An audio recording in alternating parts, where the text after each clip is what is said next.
जो बड़ी सन्थ जन रास्त शोई पड़ते राजा आसिले हरे कृष्ण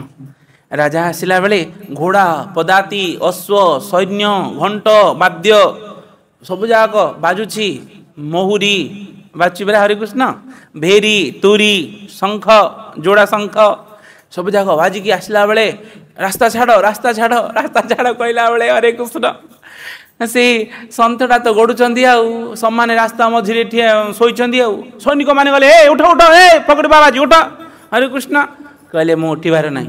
अरे राजा आसुंदी राजा आसिले मु कहीं उठिबी पखारे बुलिकी जाऊ ना राजा पखारे बुलिबे अरे तमे उठ बिल्कुल नहीं उठिबार नहीं सी जदि राजा मु होची महाराजा राजा पाखक आसिले हरे कृष्ण कहले व्यक्तिटा को उठाऊ ना मो रास्ता अवरोध किए करछि नहीं फकीट बाबा कौन कौन देख राजा आसिले बोली कहले जवाब दे कौछि जे सी जदि राजा मु होछि महाराजा तेणु महाराजा रास्ता केवे मध्य अवरोध हुन राजा होते मध्य पखारे बुलेगी जा राजा तो पूरा तम तम कहले ओ साधु महाराज रास्ता उठ मु जाऊँ परा चक्रवर्ती सम्राट कहले कुआड़े जाऊछ राजा महाराजा मु मो रास्ता उठिबिनी मु सोईची तुम टिके रास्ता बदल देले हबनी ना हबनी हबनी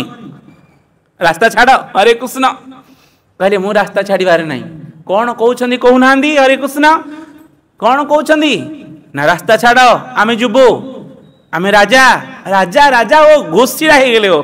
सी जमा टोपाड़ी मधे घुंचली ना उठी रास्ता मझी को आसी भले सोई पड़ले ओ हरे कृष्ण सोई पड़ला परे हरे कृष्ण से साधु महाराज को टिके दया आसिला कहला राजा है कि जीवन रे केते भाग्य करथिले जे मनुष्य हैला मनुष्य रु पुनी शिक्षित हैला शिक्षित रु गोटे बलवान हैला बलवान रु बुद्धि प्रबल हैला बुद्धि प्रबल हेले तो राजा हबो ना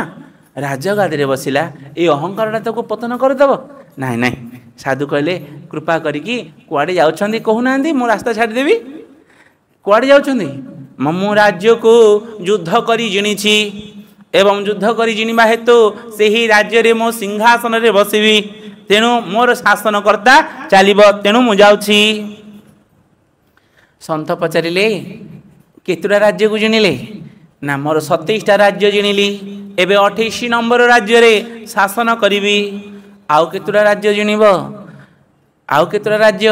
ना जेते बेले मु 100 पूर्ण कर देबी राज्य ताहले मु आराम रे सोइबी अच्छा 100 पूर्ण कला परे राज्य शासन कला परे तापरे सोइबो हे राजा मु कहूछि 100 गोटी राज्य काहेकि तमे पूर्ण करिबा पर सोइबो मु सोइछि मो पाखु पासी सोइ जाओ एबे बोलिए भक्त वत्सल भगवान की शेष होछि ना सोइबा शेषटा होछि सोइबा जेते जहा हेले मध्य शेष रे सोइबो शांति रे सोइबो एबे मु सोइछि मो पाखु आसी जाओ हरे कृष्ण राजांकर तो बुद्धि पसी गला आम भली कोन मूर्ख की राजा बासी अरे अरे सन्थंकर छोटिया वाक्य रे केते बड़ प्रभाव रहिछि सत कथा तो शेष रे 100टा हो कि 1000टा हो शेष रे तो सोइबी से समय रे कहउछंदी सन्थ अरे सोइबो जे हरे कृष्ण जोटे मध्य सोइबो राजमहल रे सुओ घर भितर सुओ चाल चुपड़ शुओ रास्ता कड़े शुओ जोड़े शौच शुओ मात्र तुमको खटियारी जदि लोड़ा ताहले 3 हाथ खटिया 3 फुट खटिया एवं 7 फुटिया खट हेले हे जीव ना ना अधिका दरकार नहीं एवं तुमे एबे सुनारे थाली रे खाउथबो मला परे राजा तुमको काहे रे खाया को देबे माटी रे देबे तुमे राजा हिच ना तेणु तुमको पाट ओढ़णी घोड़ेबे बोली भावुछ पाट पिंधिच छक छक किंतु मला परे तुमे कोड़े कौन पिंधिब जानिछ धड़ा वस्त्र ही पिंधिब ओहो ये जो बंधु बांधव माने सबु बंध पाखक नेबे माटी हांडी रे काठ चटू रे रोषे करिवे चुल्ली रे रोषे करिवे गैस रे नहीं तुमको खाया को देबे पुणी 56 प्रकार नहीं मुंडे तो गोटे गोटे करी पशिला अरे तुम्हें जो सवारी ऊपर जाओ ना रथ पदाति ऊपर तुमको केवल 6 खंड काठ रे ही नेबे तुम्हें जो सबुजाक आवरण पिंधि न सबुजाक आवरण नहीं केवल भगवान तुलसी काठ टिके पकेबे एवं भगवान फूल टिके पकेबे सेतिक ही संतोष जदि ताहा शेषकु हम मरवा पर तुम्हें आखि बुझीगला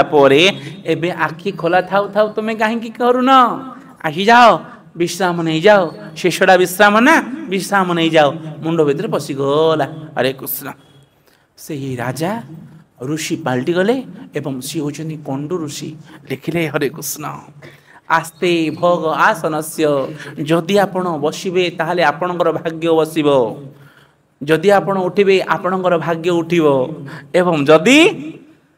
सोइबे आपणकर भाग्य सोइबो एवं आपण दौड़बे आपणकर भाग्य दौड़िबो।